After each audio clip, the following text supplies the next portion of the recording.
So move. Second. It has been motion and second, all in favor?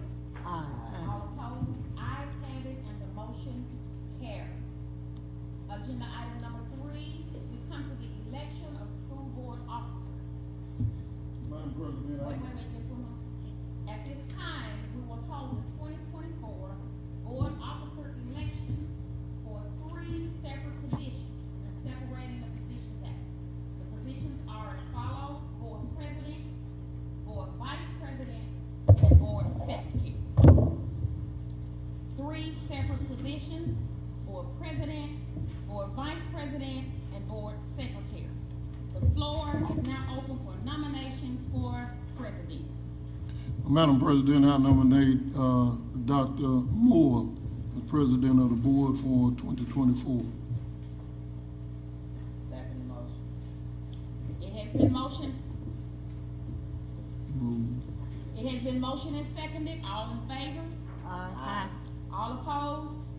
Ayes have it, and the motion carries. Thank you, colleagues.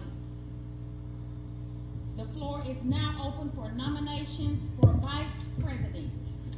Madam President, I would like to nominate Mr. Henry Fant as the Vice President. Second, it has been motioned and seconded, all in favor? Aye.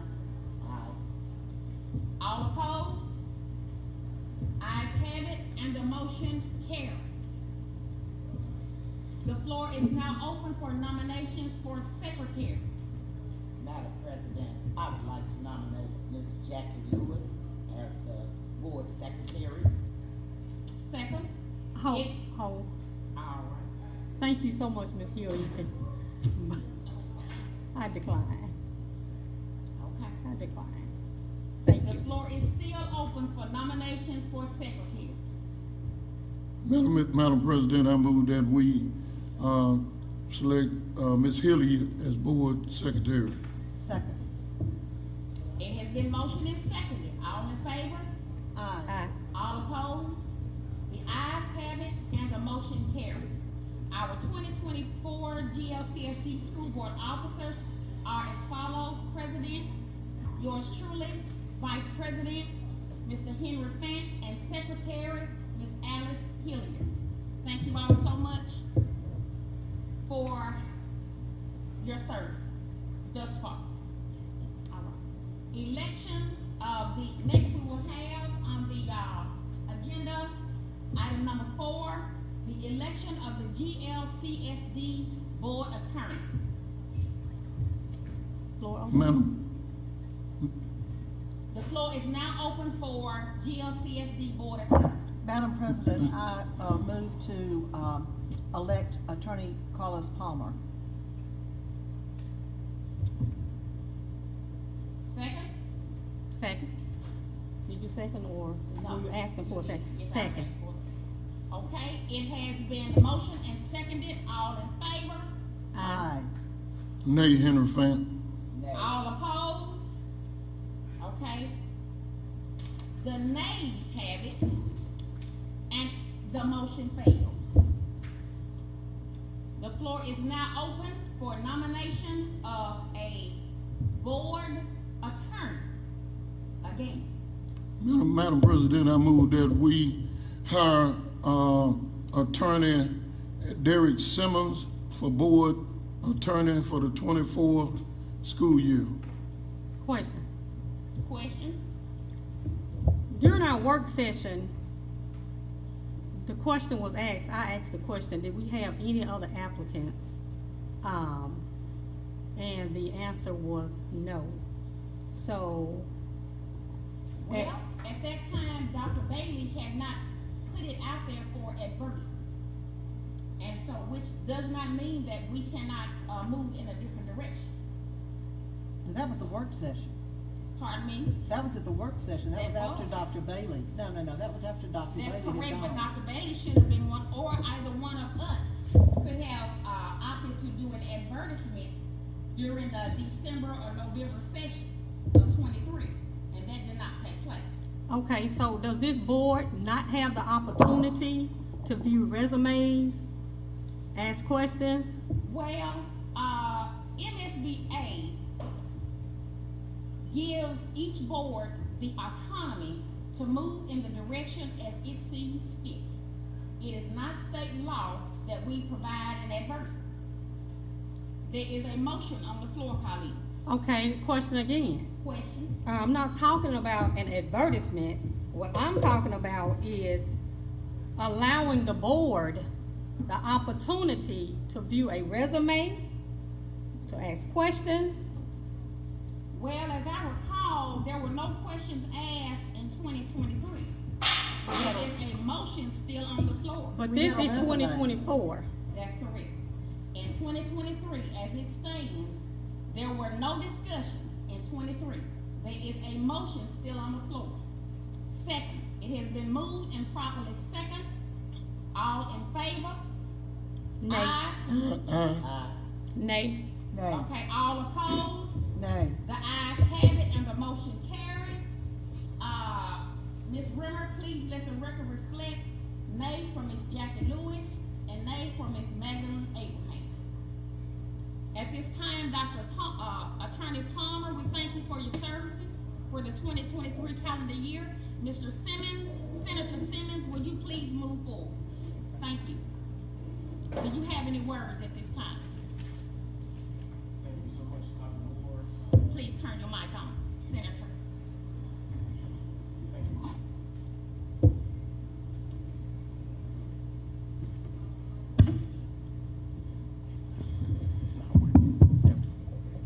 Thank you. Thank you so much, Dr. Moore and members of the board. I am a staunch advocate for public schools. I look forward to working for this board. Thank you all so much for the opportunity. Thank you. Okay, next we have agenda item number 5, board policy updates. Mr. Walker, I'll stop right here. Attorney Simmons, here is where we normally, I guess, dialogue with the attorney. If any of my colleagues have issues regarding policies that we feel the need to update, this is where we have a dialogue between the board, our superintendent, and our board attorney. So right now we have policy GBRIA, and with you just coming aboard, what we will do is table this, and it is family and medical leave, and if that's okay with the superintendent. Yes, ma'am. That's Okay, we'll table that so that you can, I guess, get acclimated to this district's particular policy for family and medical leave. Thank you, President Moore. Thank you. Superintendent Walden, item 6. Agenda item number 6, approval of the December 5th, 2023 regular board meeting minutes. The following special call meeting minutes: December 11, 2023, December 18, 2023, January 3rd, 2024, January 10th, 2024, January 12th, 2024, January 15th, 2024, and the January 10th, 2024 work session minutes. Colleagues, are there any questions that you all may have or concerns regarding the approval of our minutes? My concern would be that the attorney has not viewed those minutes. So I will not be voting for them. Okay, what is the, I guess the pleasure of the body? Do we want to table these minutes as well? I Madam think so. President, I move that we table these minutes, and, that will give our attorney a chance to review everything that he needs to review. And we can go back to the table. Are you moving that? Okay, okay, all right. So it's been moved. Is there a second? Second.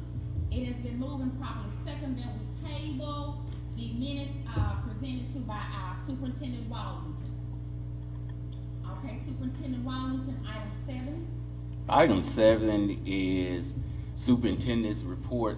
7.1 is a report on approved resignations from June 7th through December the 14th. And I gave you all a copy of that because I just kind of wanted you all to see that we have lost quite a few teachers through resignation. And I guess them being allowed to, and not in a negative way, but allowed to breach their contract because they had a contract. So, I just gave you a copy of it, and some of them are in tested areas, most are in core areas. We have one, as far as an art teacher is concerned, we have one first grade, which is very, very important. And then we also have a principal. So those resignations based on, what it is that, I know about the number of highly qualified teachers that we have in our district, is that's quite a bit of number, but I wanted to give you all an opportunity to see that as a, as a listing. Question. Question? Mr. Waddington, is this effective immediately? This was between June 7th and December the 14th. So they're gone. They're already gone. Question, have we, advertised, stated that we need these individuals, or you just giving us this, we need these? Yes, ma'am. Oh, yes, ma'am. No problem. Yes, ma'am. We are advertising for it, for those positions. Some of the positions,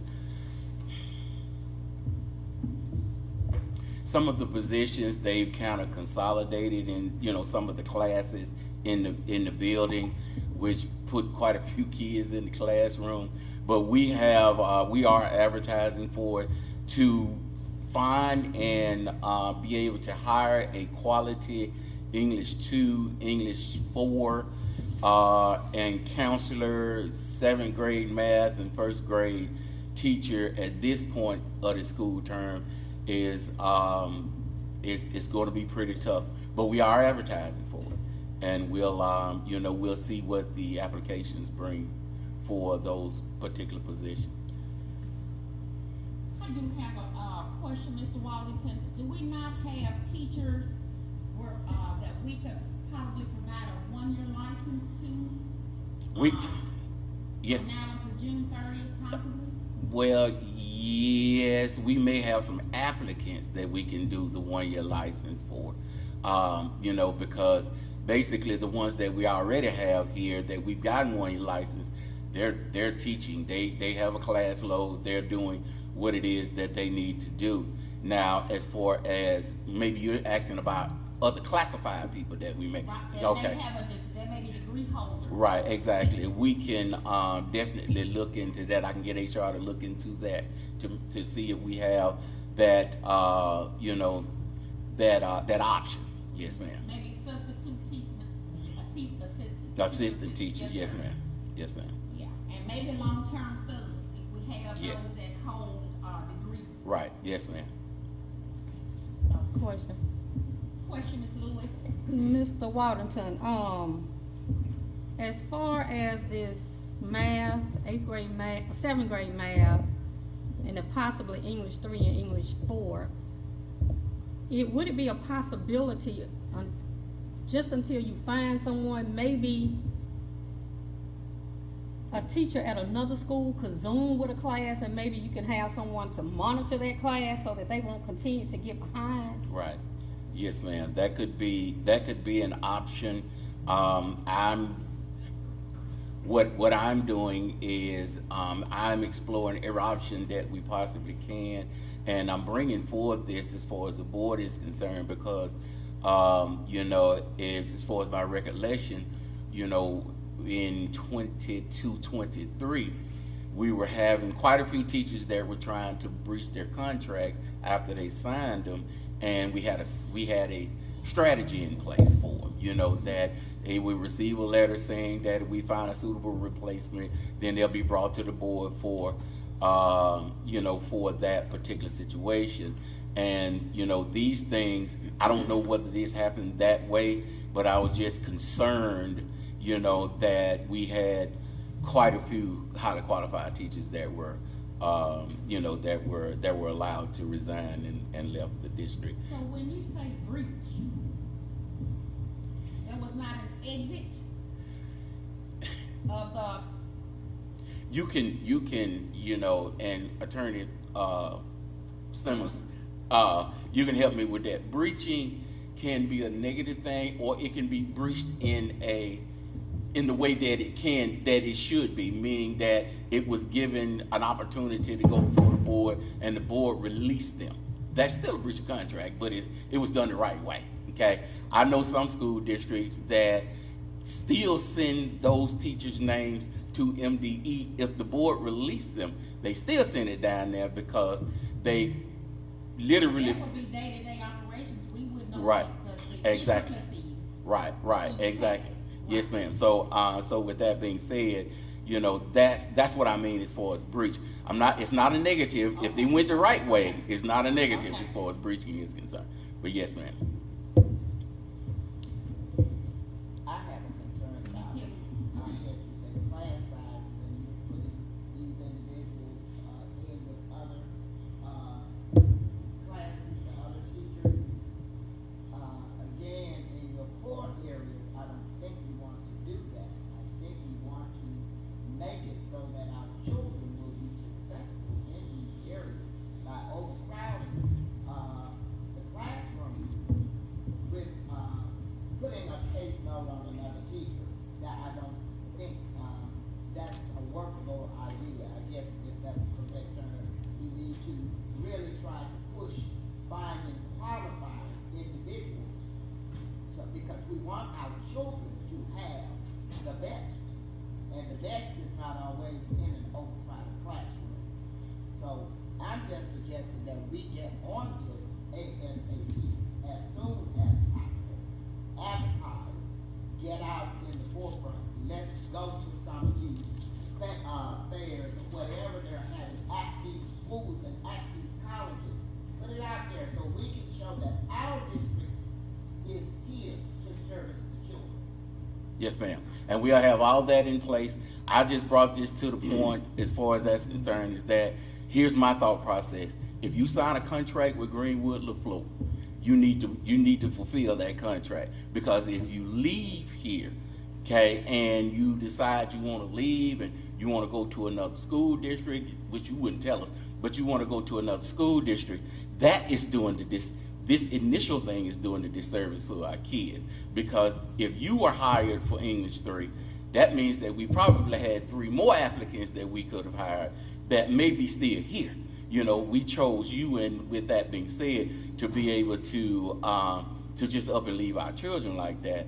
I am a firm believer in, you know, you carrying out the duties that you signed up for, and we'll go from there. But if we can find a suitable replacement, then hey, that's what we'll do. And we advertise, you know, the HR person and her team is signed up for all of those things as far as those you know, those fairs are concerned. And that's a great idea, Dr. Moore, as far as kind of looking at our classified people to see whether we can maybe have someone that could get an you know, an emergency license to be able to, you know, help with that. And with our HQIM, our high quality instructional material is basically scripted, so that could help out in that particular way. But you know, we really need to start in this semester, we need to be mindful of people resigning and breaching their contract, because our kids deserve the best that we can possibly give them, so. Thank you so much. Yes, Mr. ma'am. Wallington. Colleagues, is there any other dialogue? Superintendent Wallington. 7.2 is review of the approved school reconfiguration plan. And Is that on, Mr. Wallington?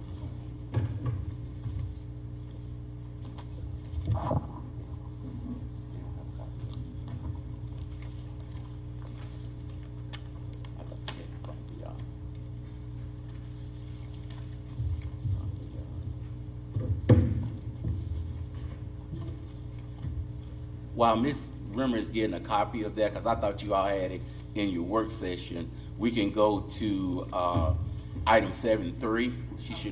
She'll be back by then. 7.3 is fourth grade students at Threadgill Elementary School. I'm happy to say that they're back at their schools. They're in a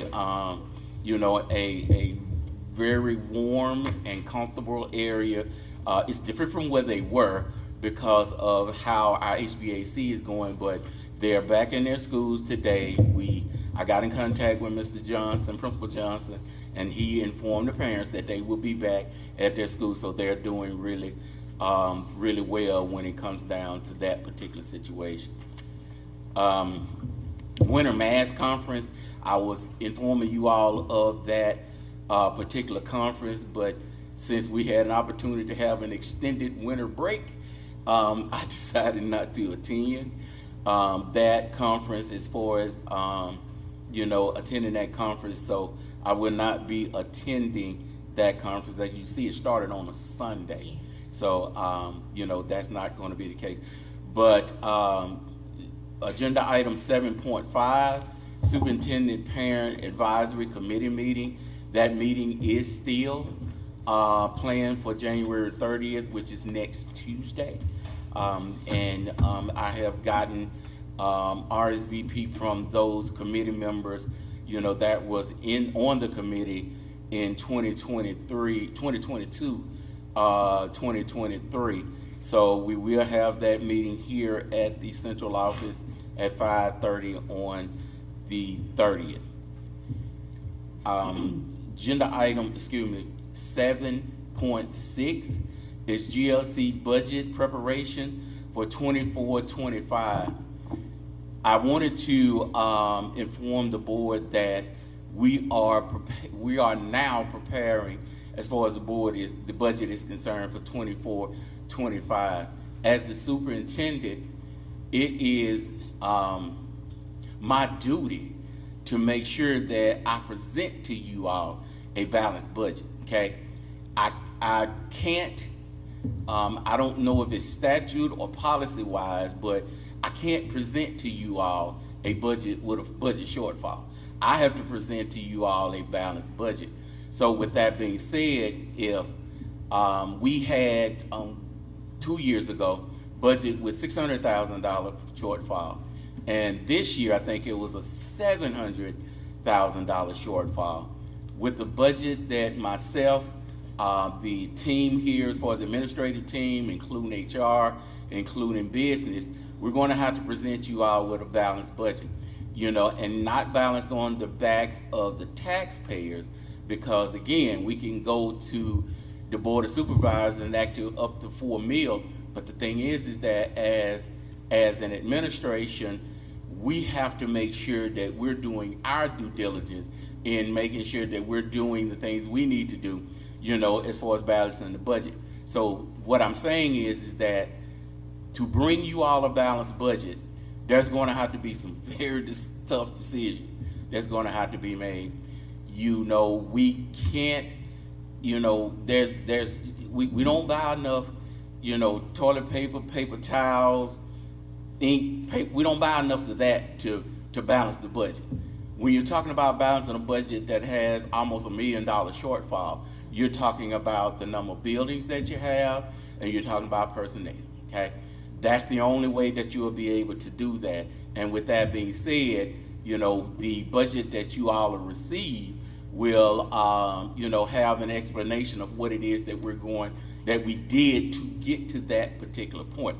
So with that being said, you know, I just wanted to be able to let you all know that. And as a body, as a governing body, you know, it is going to be to the point of where we're going to, at, you know, particular board meetings or even special call board meetings, we're going to bring to you all where we are when it comes down to the budget. So you'll be able to have it and be able to think things through when it comes down to what is the best thing for the Greenwood-LaFleur Consolidated School District for the 24-25 school term.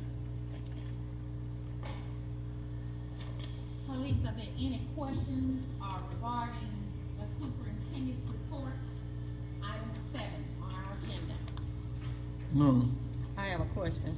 Mr. Waddington, on the school configuration plan, do we intend to move forward with this for the next school term? That is the reason why that I brought this is to make sure that this is what it is.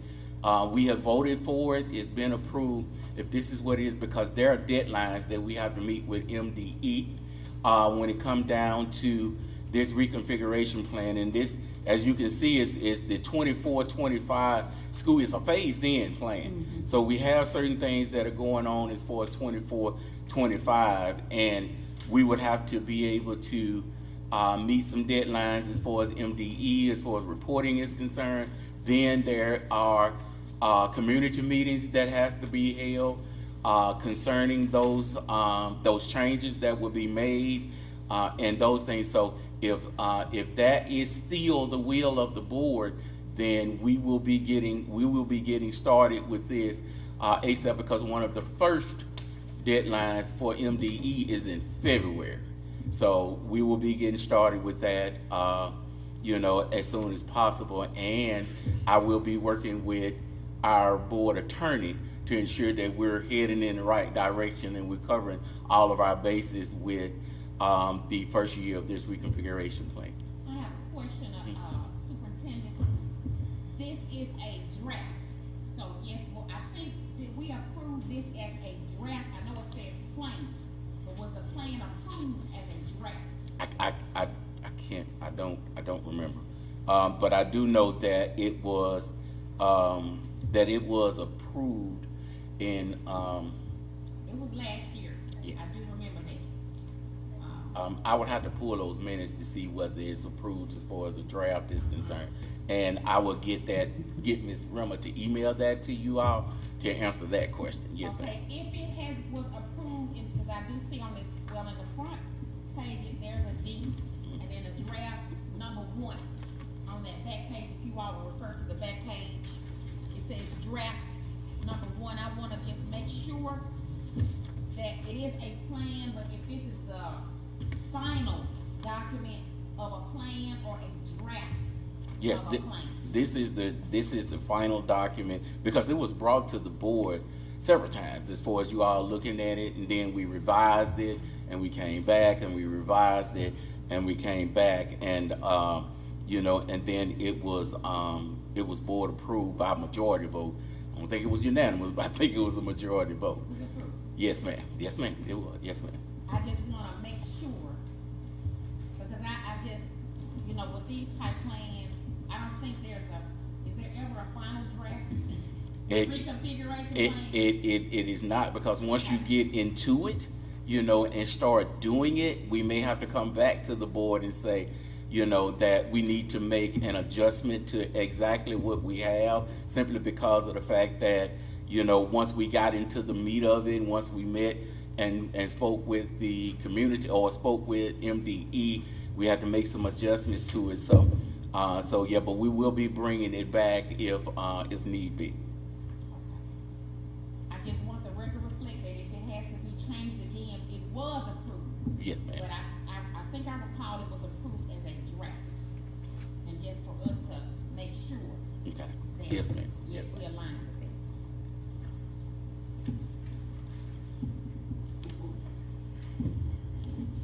Superintendent Walton, does that complete your report? Yes, ma'am, it does. Okay.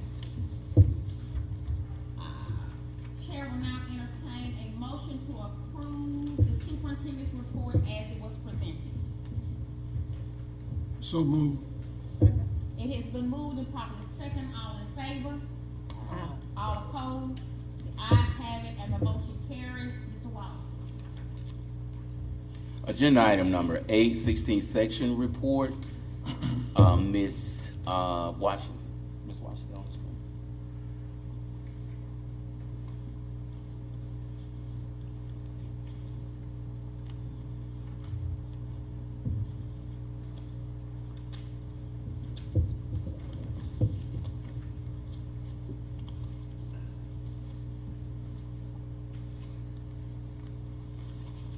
Good afternoon. Good afternoon, yes, ma'am. Okay. I was trying to make sure you all could hear me. I have minor things today. One, I need an approval to advertise for bids for a section of land that we've already advertised before.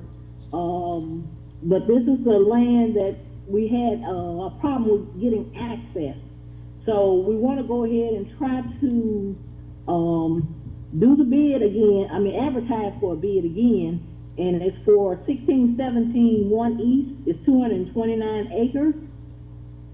And if we can go ahead and just re-advertise and get some bids in, and hopefully the person who wins the bid will have access, because we have some people that have access, but they're not necessarily wanting to give it to anybody else. This way the district could actually get more revenue from this. But it's the board's decision on whether or not you want to go ahead. Ms. Washington, where is this tract of land? It's down at the Holmes County and LaFleur County on the levee there. In District 5. I'm trying to think of what, because I'm not looking at the map itself, but I know where it is. But it's on that, I think it's off of County Road. What was that number? It's not on top of my head right now because it's been a while, but it's just Frank Hornsby used to have it. And like I said, we can't get access. We tried to get access through the levee, but the people there had put a gate up. But according to I think the county, not county supervisor, the Corps engineers or somebody, I think we can get them to move that fence or gate. And I'm trying to think what else that was, because like I said, we've been discussing this for a while, and we kind of had it on hold simply because we're trying to get access to it. The Secretary of State office already told us to reject all the bids that come in on it and then just do an auction. So I was trying to give some other interested parties an opportunity to put in a bid. Colleagues, is there any discussion about the first item for 16 section? Mr. Watt.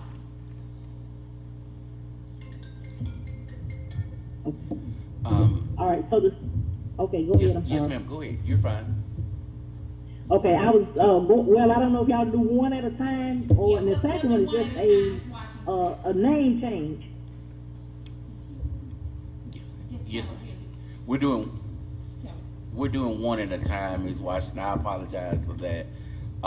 Executive summary, recommendation, superintendent recommends school board consider approval to bid for a hunting and fishing contract 16-7N-1E containing 299 acres.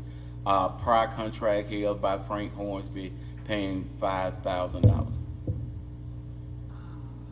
Chair will entertain a motion to advertise a bid for a hunting and fishing contract for 1617 North 1 East containing 229 acres. Prior contract was held by Frank Hornsby, paying $5,000. So moved. Second. It has been motioned and properly second. All in favor? Aye. carries. The next item, Okay. Ms. Washington. Okay, the second item is just approval of a name change on a contract. We have a gentleman, it used to belong to, well, it still belongs to Porter Planning Company, but he has a business name change, and he wants to change it to Porter Grain Company instead. Question. Question, Ms. Lewis. Ms. Washington, are there any legalities that should be taking place prior to the board voting on this? Do we No, have, do you have proof of any documents that have already occurred before the board votes on this? Not that I'm aware of. I spoke with the Secretary of State's office, and the only thing he told me I needed to do because the same individual owns it. He's just changing the name of his company for whatever reason, but he said it would be fine that we, it's just written on the minutes that the name has changed, by a board vote. Do you have any documents though? No, Do ma'am. you have anything in If writing from whoever he is?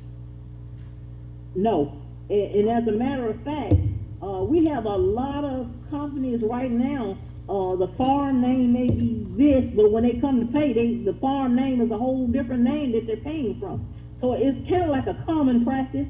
And like I said, the Secretary of State did, and I asked him what did I need, and he told me I didn't need anything other than to just present it to the board to get it approved of the name for the name change. Okay. Thank you. I think, Mr. Wallington, we can go ahead on and approve it, but I will add, I was just, okay, my, thank you. yes, ma'am. Thank you.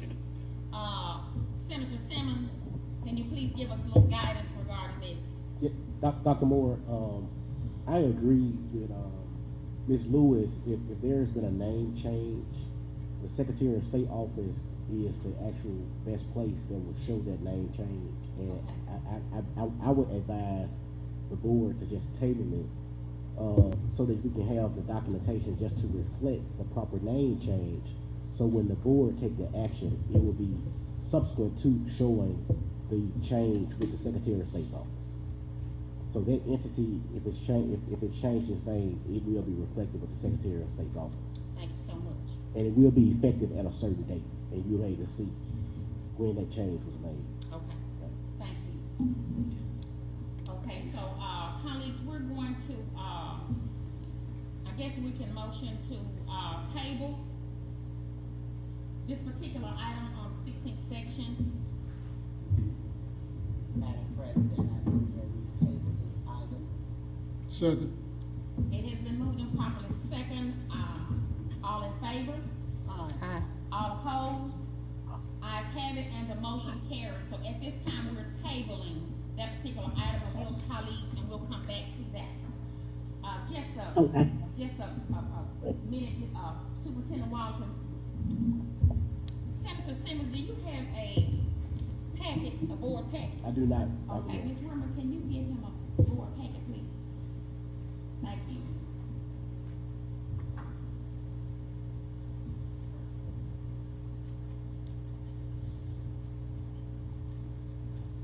Mr. Walden. Agenda item 9, ESSA project update, Mark Pipper.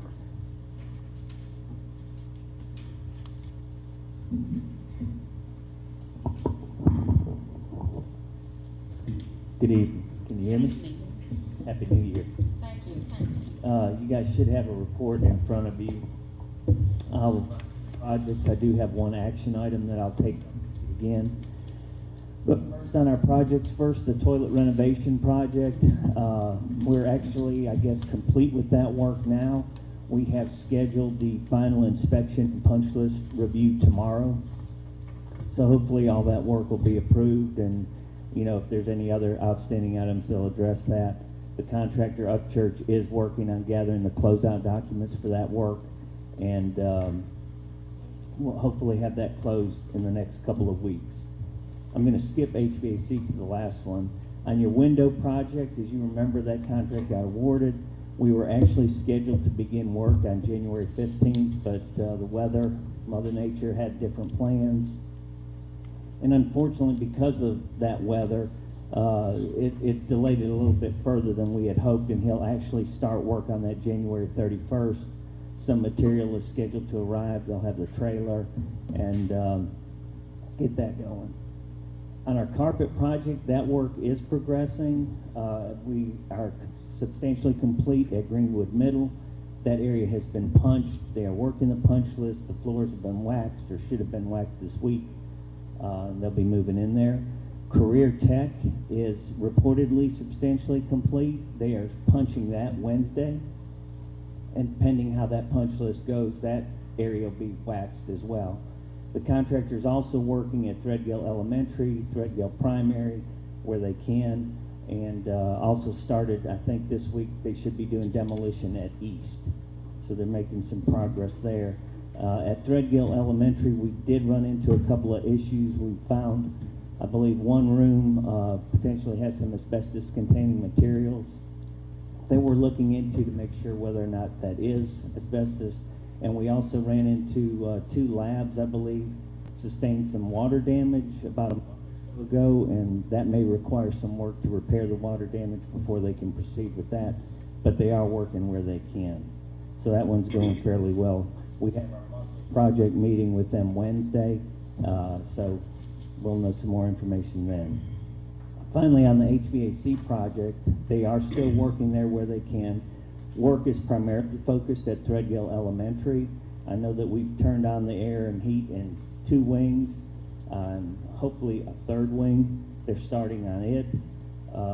That work at Threadgill Elementary will also coincide with some of the window work that we'll have the contractors, both of them working in the same areas, kind of trying to get 2 birds with one time.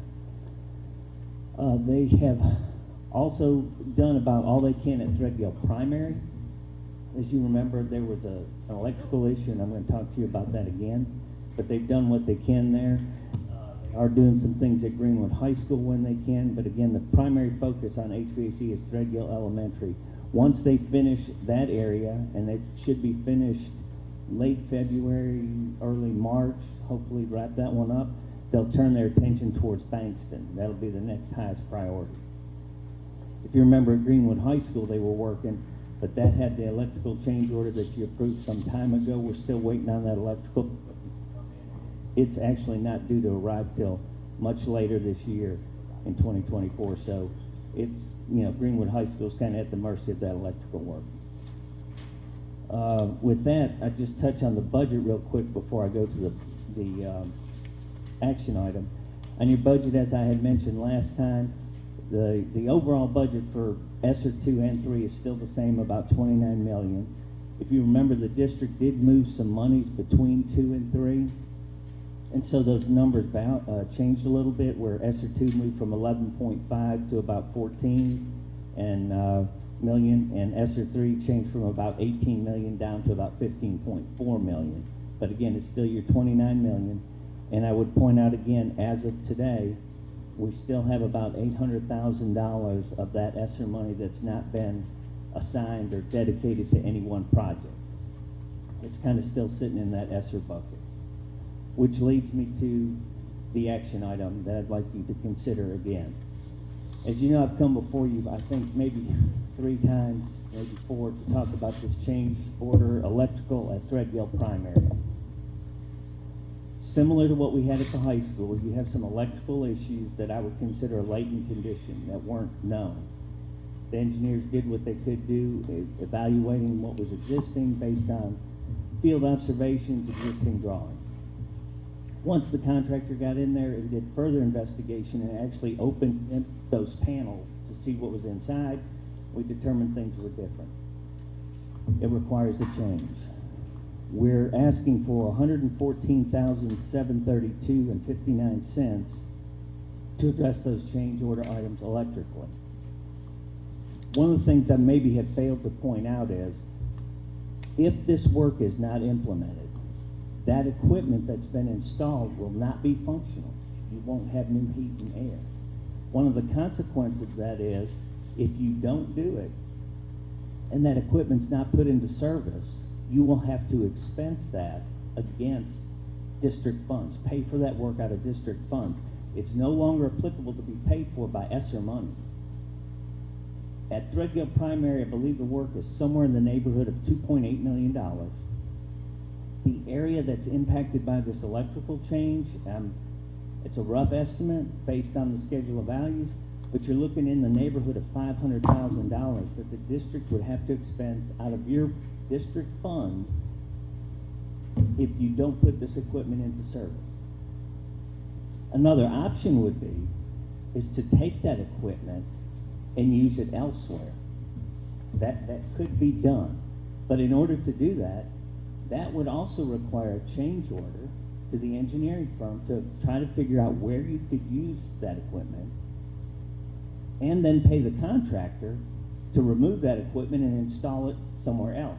Which is an additional cost. Yes, ma'am. And some of that original cost, again, would have to be absorbed by the district.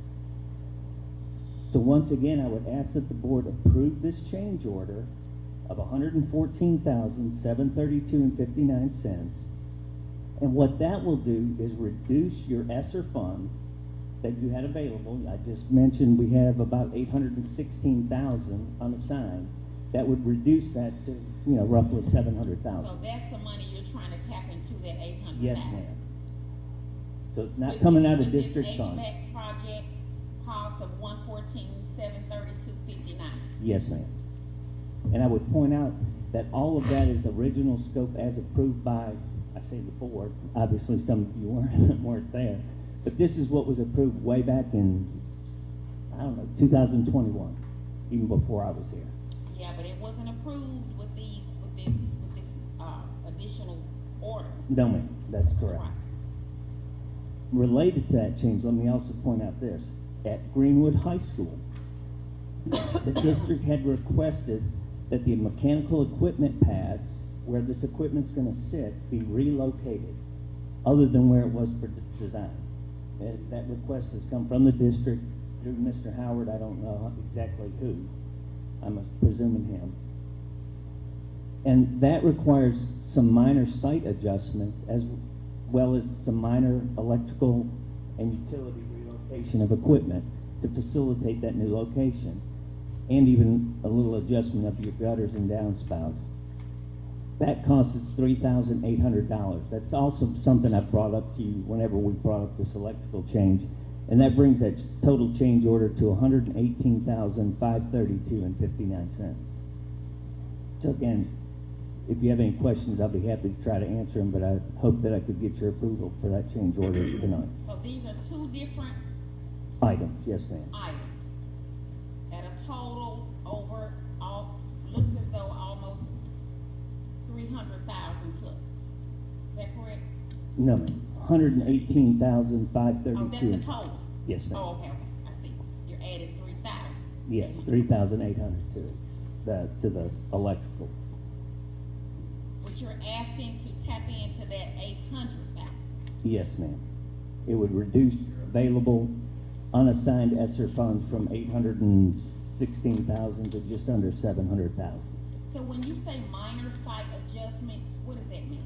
Some site grading, some utilities. I can't remember if it's gas and electrical or just electrical, but there's some underground utilities that have to be relocated, and grading around the site where this pad goes. Colleagues, are there any, is there any additional dialogue for Mr. Pipper? Mr. Pepper, Yes, sir. I don't know who your contractor is, and I'm pretty sure you know him pretty well. He did not foresee this coming. No, sir. All right, next thing, with that amount of money that's already been spent, we understand that.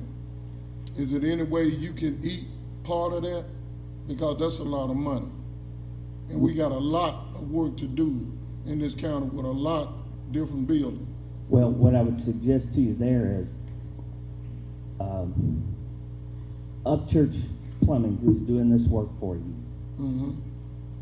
has been a very good contractor, and I guess being a good citizen for Greenwood, they could have contractually had rights to request additional general conditions due to these delays, which would have amounted to tens of thousands, possibly another 100,000.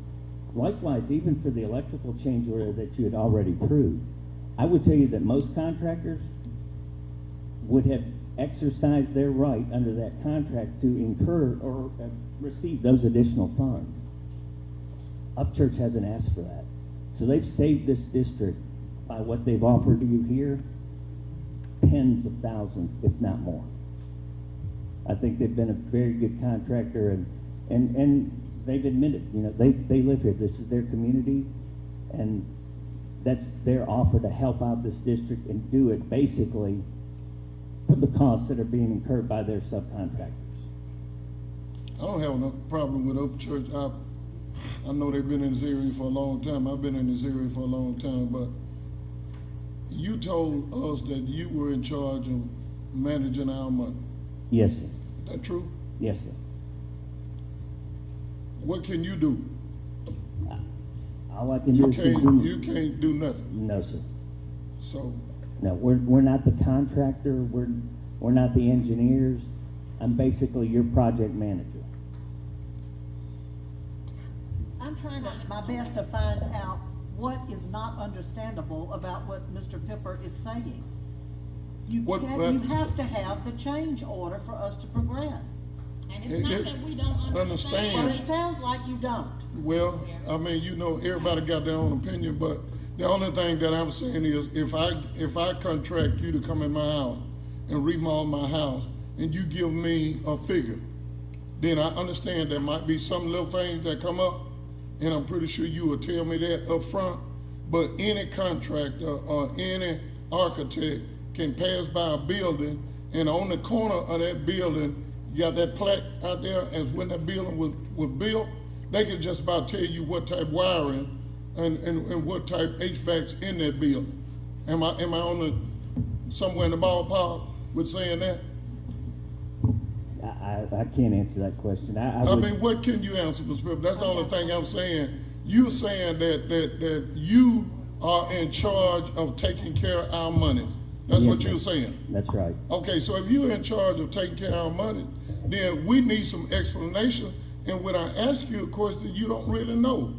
I have answered your question. What I'm trying to tell, I'm telling you, take this change order because it's going to take $114,000 out of your ESSER funds. If you don't, you're going to pay $500,000 out of district funds.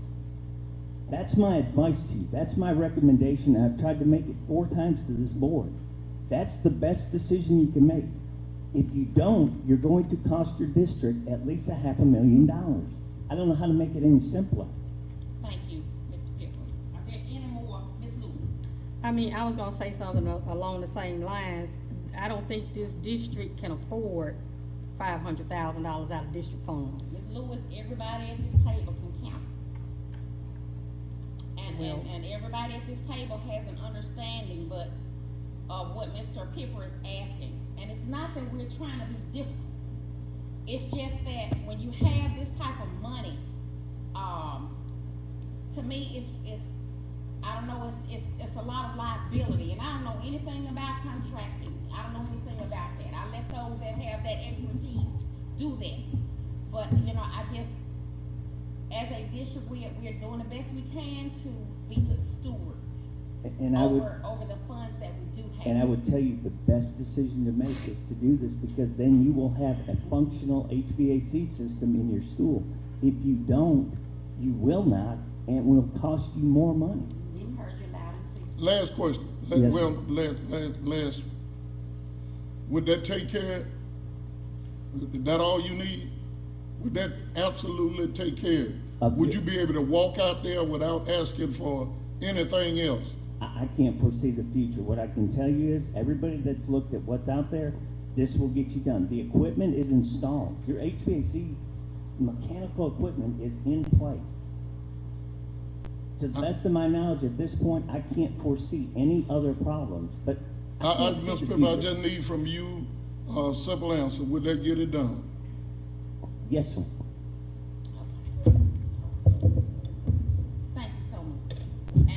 look, like I stated earlier, I'm trying to get an understanding. We've been going back and forth with this particular, update for a while now. Yes, ma'am. We are gonna, I guess, make a decision right now on this one. Thank you for your time, and if there are no other questions, no other concerns, no dialogue, thank you so much. Mr. Walden? We're on nine. Yes.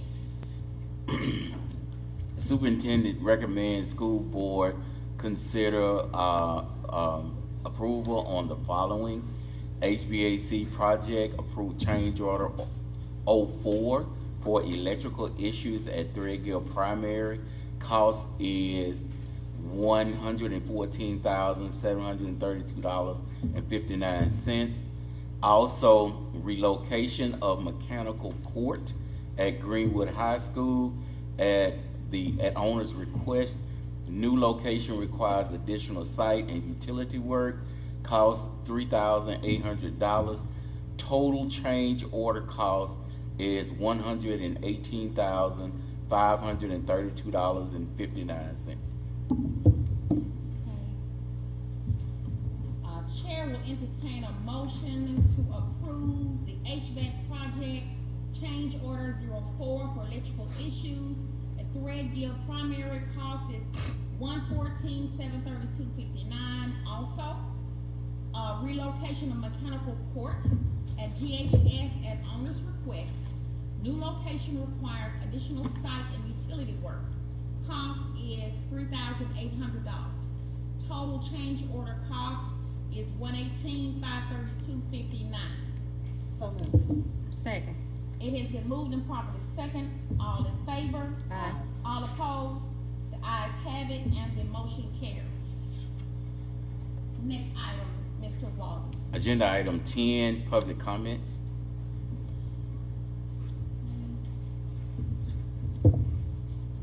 See that there are no one here for public comments. I think we can move past that. Yes, ma'am. Agenda item 11.1, excuse me. Approval of alternative work experience / community service agreement with the Mississippi Department of Human Services. This is, which you have in your packet, is a service agreement with the Mississippi Department of Human Services. Would be asking that GLCSD become a site sponsor, worksite sponsor for TANF participants, to help them lead public assistance and by giving them work experience. There's no cost to the district for this. That's just give us the opportunity to be able to have, workers. It could be cafeteria, it could be janitorial, it could be anything such as that, to give them that opportunity to be able to have that work experience and work through the program as far as TANF is concerned. I did send a copy of this contract to our previous board attorney for his review. I didn't get a response, but my recommendation, if it's okay with you, Madam President, is that I make the recommendation to approve pending review by the GLCSD school board attorney. What's the will of the body? Is it okay? Any questions or comments? Doesn't sound like a downside to us.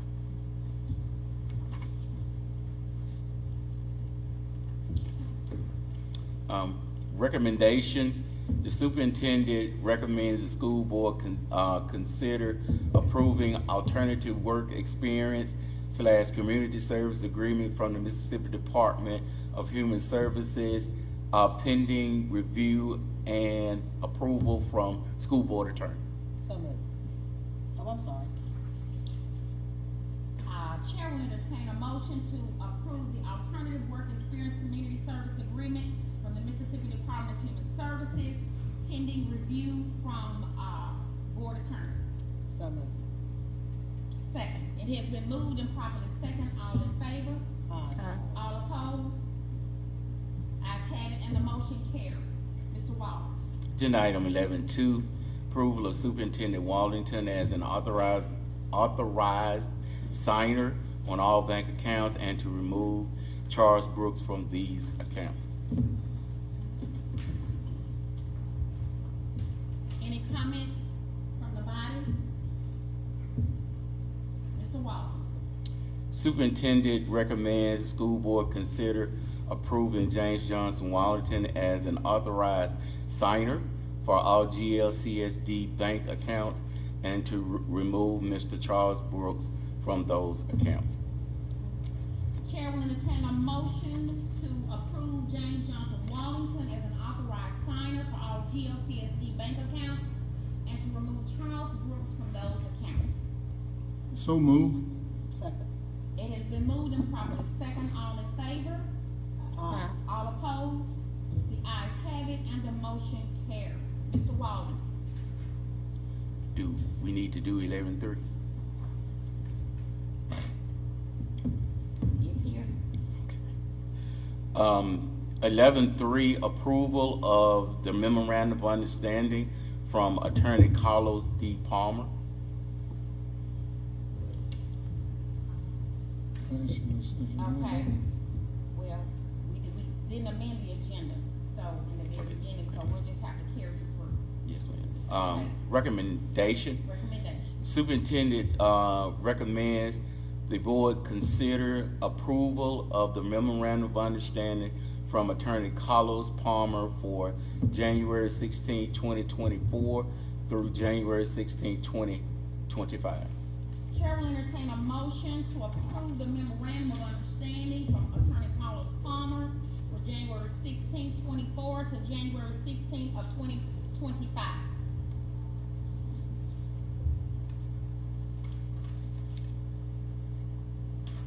It won't make sense to The do that. nays, well, And I wanted to Give me say a- also that January the 10th, I believe, was our work session. Am I correct on that? Okay, January I'm not certain. the I think 10th so. was our work session. And at that time, as Ms. Lewis said, we had Attorney Palmer up as to be elected, or to be voted on as the attorney. And Ms. Lewis specifically had made asked the question, is there another candidate? And you, President, said, no, there is not another candidate. In fact, she said, well, do we need to leave but you said you needed to leave this memorandum of understanding on. I have a huge concern, as Ms. Lewis did, the more I think about it, that we didn't even know that there was another person that would be brought here tonight for us to vote on as the attorney. And I have nothing against you, Senator Simmons. I've never met you before that I remember. I'm just saying procedural wise, I, as a board member, have never seen a resume, know nothing about in fact, your words were, we don't have another candidate. This has nothing to do with Dr. Bailey. This was January the 10th at the work session for our January 16th meeting that we were supposed to have, but because of the snow is having it tonight. I just am saying publicly that is not the procedure I think we need to follow, and I resent the fact that I didn't know who else would be up here for me to consider when we already knew what Mr. Attorney Palmer's resume and what he has done and what the credentials he has. And again, nothing against you, Senator Simmons. I'm talking I about have a comment procedure. also. Okay, Mr. Fant stated that he wanted to say something. No. Okay, Ms. Lewis. I concur, and I would just like to say for the public to hear, I think this board needs to operate in its entirety, because it seems as if some people knew and some didn't. And that's just my statement.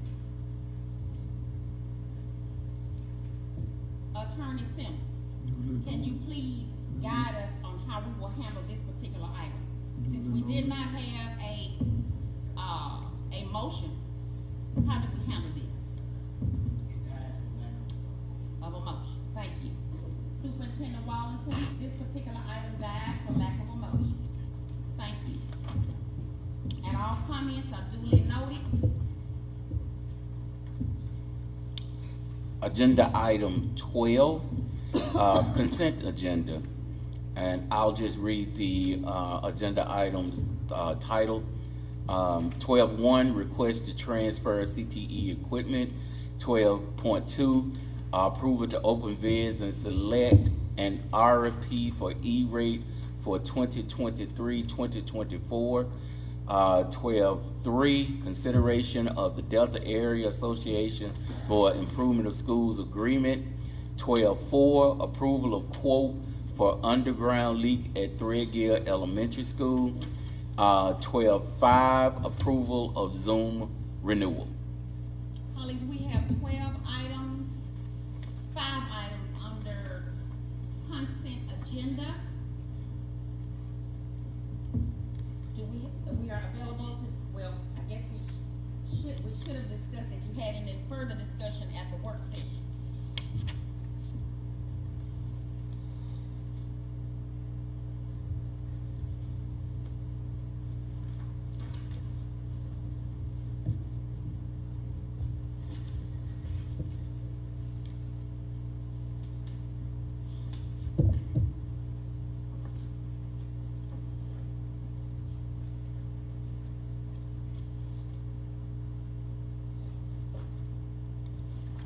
I have a question for Mr. Waddington. Question. Mr. Waddington, on this, leak at. what school is it Threadgill at? Elementary. Okay. How did it affect the water, bill? I don't know yet. Have we received one for this month? I don't think, yeah. It does. It comes late. If I had to make a guess, you know, that you know, is going to be we should see a spike because it hadn't stopped running yet. So. And the reason I ask, because normally when you detect a leak and you have it, corrected, they will work with you on some type of a credit. Okay, well, I'll make sure that I get with Mr. Howard on that situation. Okay. Yes, ma'am. Oh, absolutely. Any more comments regarding the consent agenda items? I don't see a page for the consent agenda. Is one available?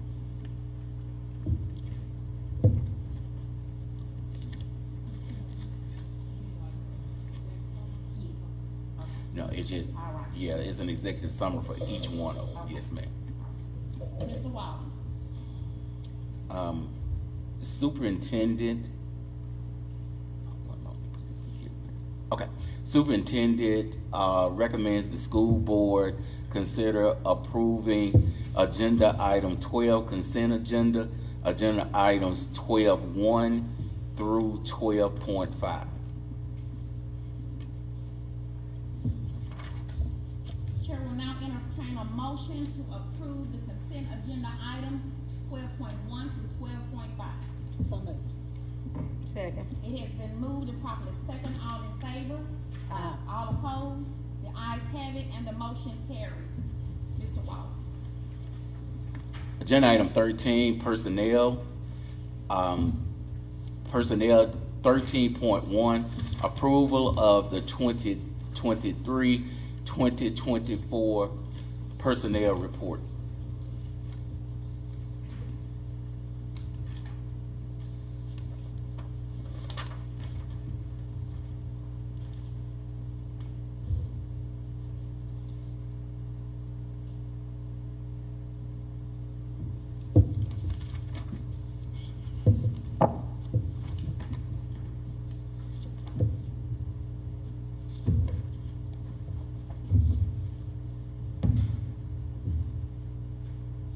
Colleagues, any dialogue?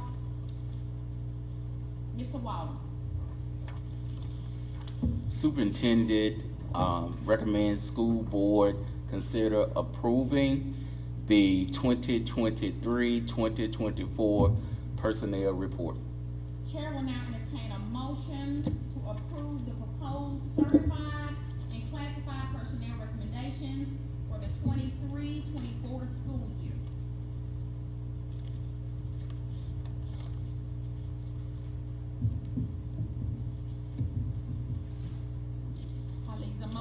still on the floor. So moved. Second. It has been motioned and properly second. All in favor? Aye. All opposed? Ayes have it, and the motion carries. Mr. Walden. Agenda item 13.2, approval of the 2024 spring sports recommendations. Gotta recuse myself.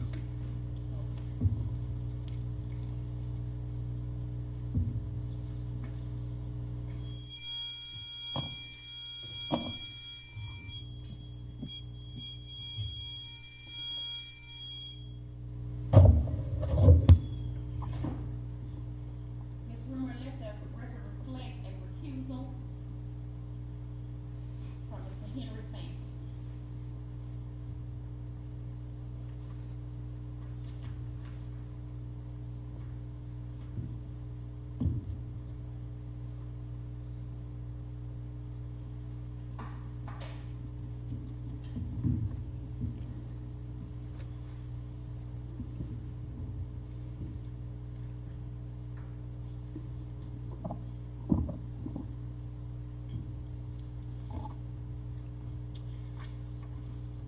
Recommendation, superintendent recommends the board consideration for the approval of the 2024 spring sports recommendation for the 2023-2024 academic year.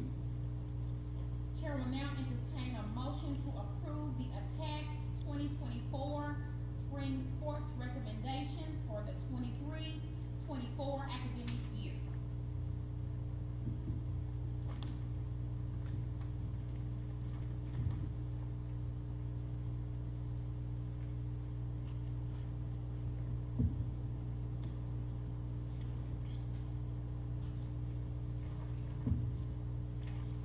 A motion is still on the floor. So moved. It has been, are you second? Second. It has been moved and properly second. All in favor? Aye. All opposed? The ayes have it, and the motion carries. Mr. Walden. 13, Just a moment. yes, ma'am. Mr. Fanch, you may return.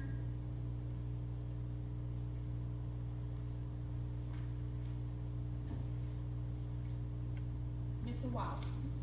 Agenda item 13.3, approval of teacher salary changes due to licensure. The executive summary, the following teachers were hired prior to obtaining a valid teacher's license. These individuals have since secured a valid license, and those are listed on your executive summary. Colleagues, do we have any comments regarding the personnel?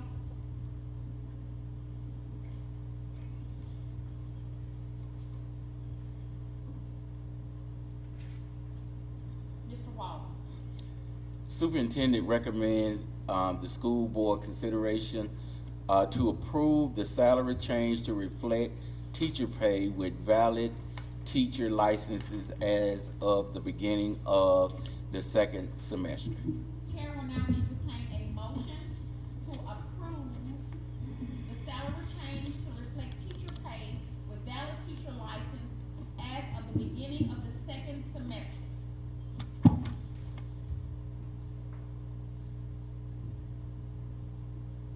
A motion is still on the floor. Second. It has been moved and properly second. All in favor? Aye. All opposed? The ayes have it, and the motion carries. Mr. Walden. Agenda item 13.4, approval of the per diem amount for Ms. Alice Hilliard, school board member. Mr. Walden. Superintendent recommends the school board consider approval of Ms. Alice Hilliard's board compensation of an annual salary of $4,000 to be paid monthly. Chair will now entertain a motion to approve, for the approval of Alice Hilliard's board compensation of an annual salary of $4,000 to be paid monthly. So moved. Second. It has been moved and properly second. All in favor? Aye.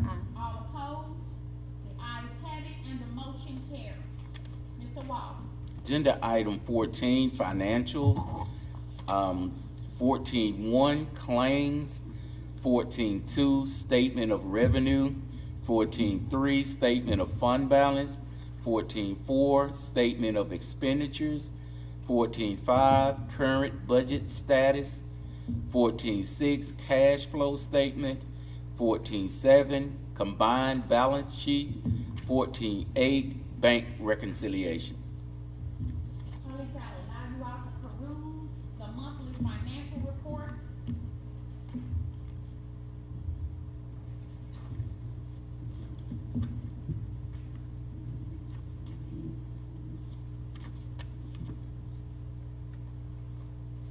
Ms. Thomas is also, providing us with additional information.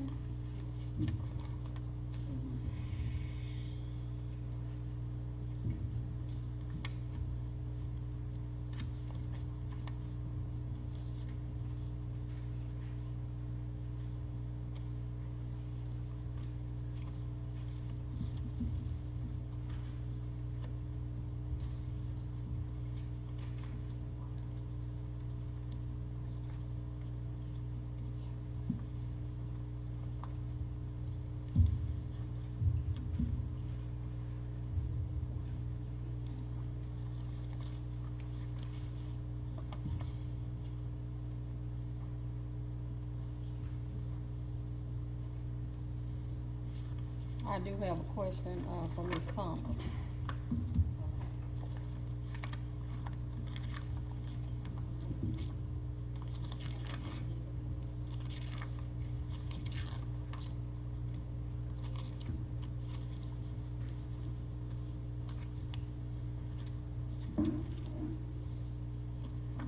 Okay. Thomas, Ms. Lewis has a question. Ms. Thomas, have we been able to reimburse those, 16 section funds that the district borrowed? Talking about the one that we just did, not yet. Usually, well, from the last time, we normally do it around March or April. You know, of course, the mail is backed up now because of snow and ice. So we're just still waiting to collect money in order to make that payment back. But usually we do it around March. Okay, thank you. And can you speak to what our fund balance is, as of December 2023? So board members, if you look at the report on the top that I just gave you with the highlighted in blue, that's your actual fund balance as of right now, December 31st, 2023. But that fund balance is gonna change based off of your expenditures and revenues. So every month, I will give you a report like this and I'll highlight it so that you'll see every month what your fund balance is, because it's hard for me to try to tell you what it is because it's so much that happens that can, you know, determine what that fund balance look like, and especially with all of the things that we have going on in the district with all of the repairs and all of that. So what I would do from this point forward is print these reports and tell you what it is, because it actually gonna tell you based off your actual expenditures and the actual revenues from July 1 up until December 31st, 2023. Does anyone else have any questions as of that? I do have a question, Ms. Thomas. I'm looking at, the athletic payments. Can you speak to how these athletic payments are being paid and how that affects the balance for the last couple of years, for the last two, it seems? So what you're looking at on the athletic report, I have given you a list of all the games that we've had and all of the expenditures that's associated with each school. So when the schools don't have enough money to cover athletics, then that's when the district has to take up the difference. And if you look on page,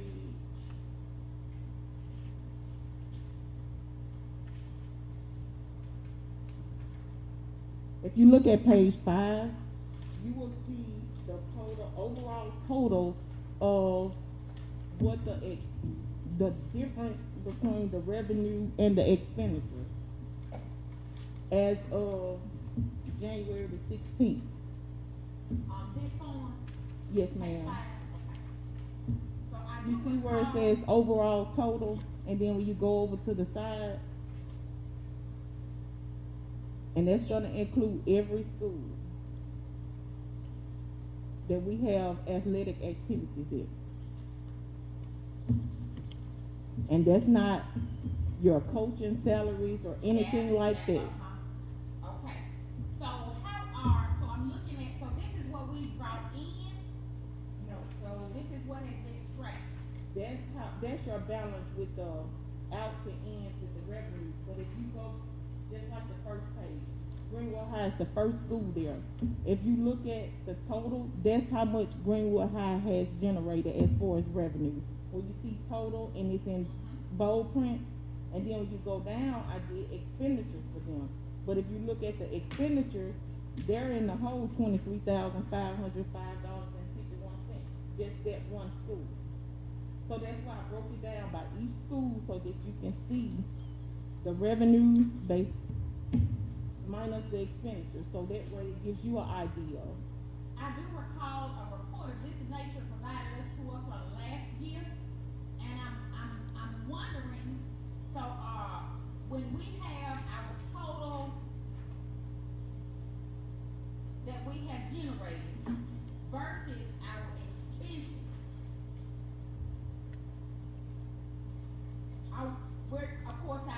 we're probably not aware of what we bring in, correct? As far as, yes ma'am, it's on there, whatever they turn in, because, so when they drop the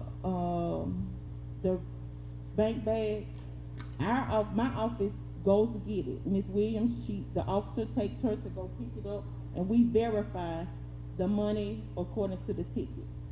So, Keep going. yes ma'am, so each game, you'll see where we have ticket sale. I have a column that says ticket sale, and I have a column that says concession. And it tells you the total amount that was collected for each game. So are salaries in the total expenses? No, ma'am. I can give you something different that has that, and the only reason why it's not in here, because we can't hold those salaries to athletic. That has to come out of district funds. We can't pay coaches out of activity funds.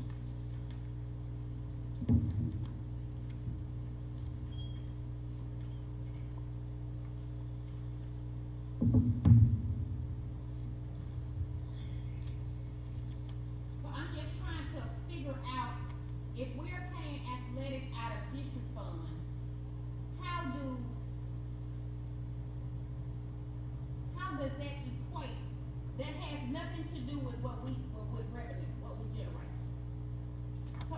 Coach's salary. No.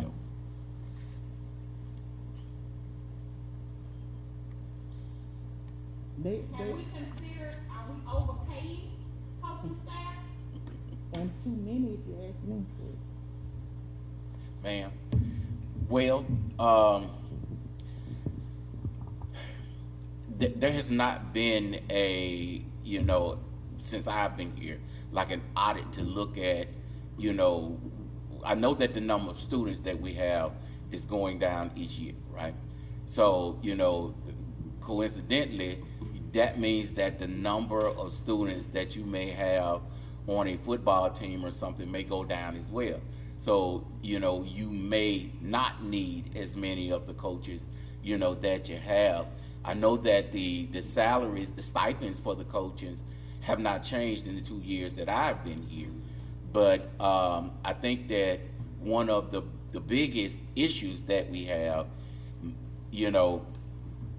have to do with the salaries, but I think that it has more to do with the number that we have on on page 5. Based on the games that we've had and the revenue that we brought in and what we spent out for those programs, we're in the hole $102,253 and 0 cent. That comes out of district funds. Okay, it has to come out of district funds, and we're not finished because we haven't done spring sports yet, period. Which most of the basketball season is during the spring, and then you got your other spring sports which are a lot of them are non-revenue generating, like track. That's just an expenditure, and of course we're going to give our children an opportunity for success in any way that we can, but it's costing us. I think that what we have is we have so many programs that is has to do with the amount of money that's leaving out as well. So that's just my opinion about the particular situation. So Can we look at other ways to, or modes for which to pay our coaching staff? Because I do think that athletics, it's important. absolutely, yes, ma'am. Yeah, it's very important to the district. But, I guess, find other avenues for which to, provide our coaches with compensation. And then, if we can make some adjustments so that our numbers won't be as high on next year. Yes, ma'am. We could definitely look into that particular situation. I don't think it. Every 2 years they have they reclassification is what they call it. And I think that, if I'm not mistaken, hear me out, Coach Fran, I think it may be coming up this year that it's reclassification, meaning that we'll be reclassified according to the number of students that we have in the school. So that means that new schedules are to be made. And with that being said, one thing that could help is the number of games that we play. That we could maybe whittle that down some, as far as the number of games that we play, so that it won't be so many of the things that are draining us with our particular sports, especially our non-revenue generating sports. I think there's a certain amount of basketball games you have to play. There's a certain amount of football games you have to play.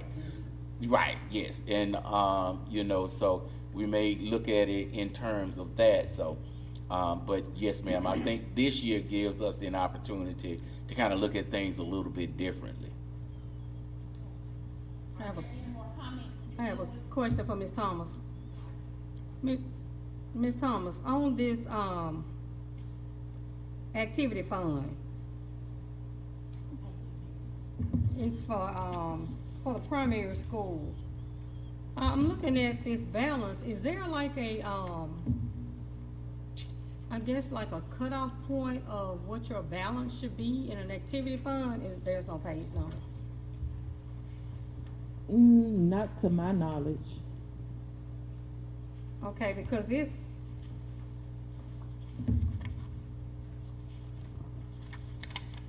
so we don't have any documentation as to the activity that actually got us to this amount. Yes, cause that was a popcorn. They did like, if you look on your spreadsheet, it's on there as well. I think she had a couple dress downs, and then she did this big fundraiser with the popcorn and candy sale, where they sold like $20-some thousand worth of items.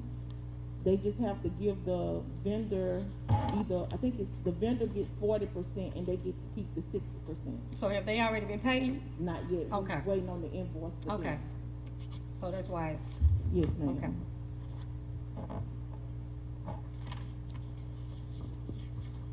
Any more questions or concerns, colleagues, regarding the documents before you? One last concern is sports. I think we all need to keep in mind that we got to be compatible with other schools outside. And I think that's the misconception about what coaches are getting paid.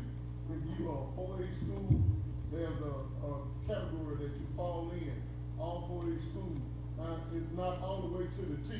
And I'm pretty sure other coaches been in here. Mr. Walter, you've been a coach, so a 2A school got to be compatible with other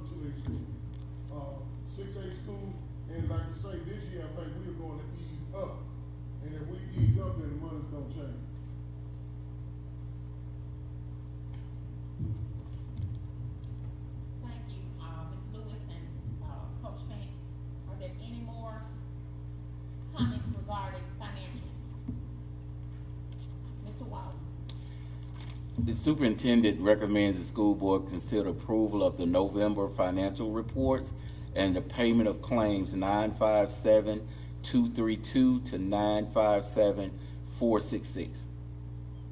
Chair will entertain a motion to approve for the approval of the November financial reports and payment claims of 957-232 to 957-466.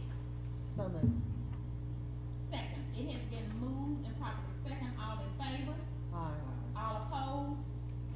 Ayes have it, and the motion carries.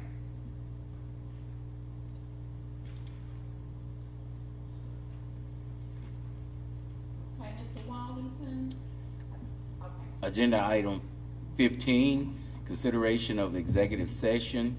15.1, litigation. 15.2, potential litigation. 15.3, human resources personnel. Human resources personnel, FMLA. Okay, Vice Chair will entertain a motion to close this session for consideration for executive session. So moved. Second. It has been motioned and properly second, all in favor? All opposed? Ayes have it, and the motion carries. So this is not gonna be discussed.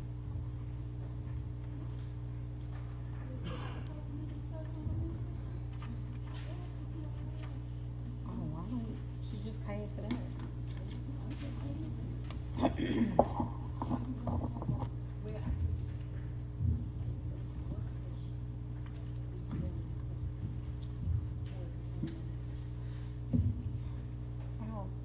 I'll let you know.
make sure the mic is on and turns.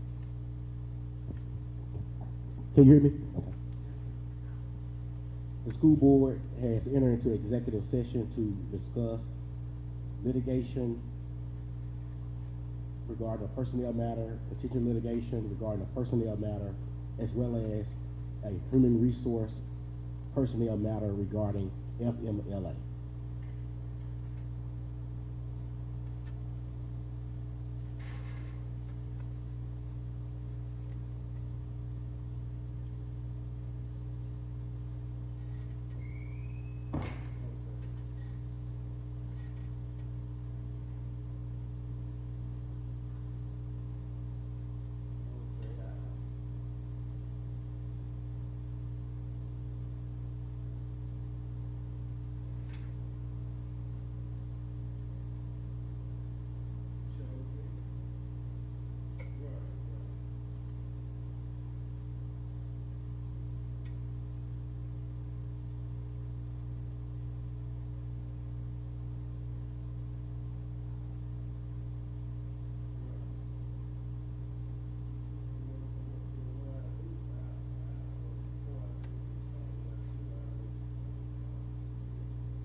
The board went into executive session to consider three matters: litigation matter, another potential litigation matter, and also a human resource personnel FMLA matter.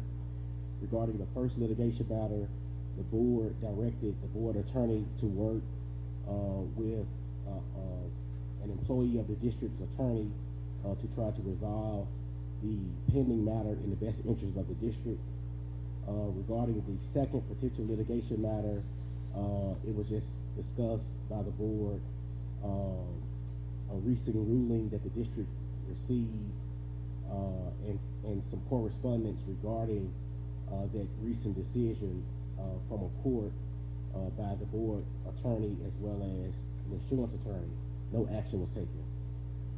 For the third matter, regarding the human resource personnel FMLA matter, the board directed the board attorney to research the FMLA current policy and to research and make a recommendation to the board on what, if any, changes need to be made to the existing policy when FMLA is reported and or filed by the superintendent.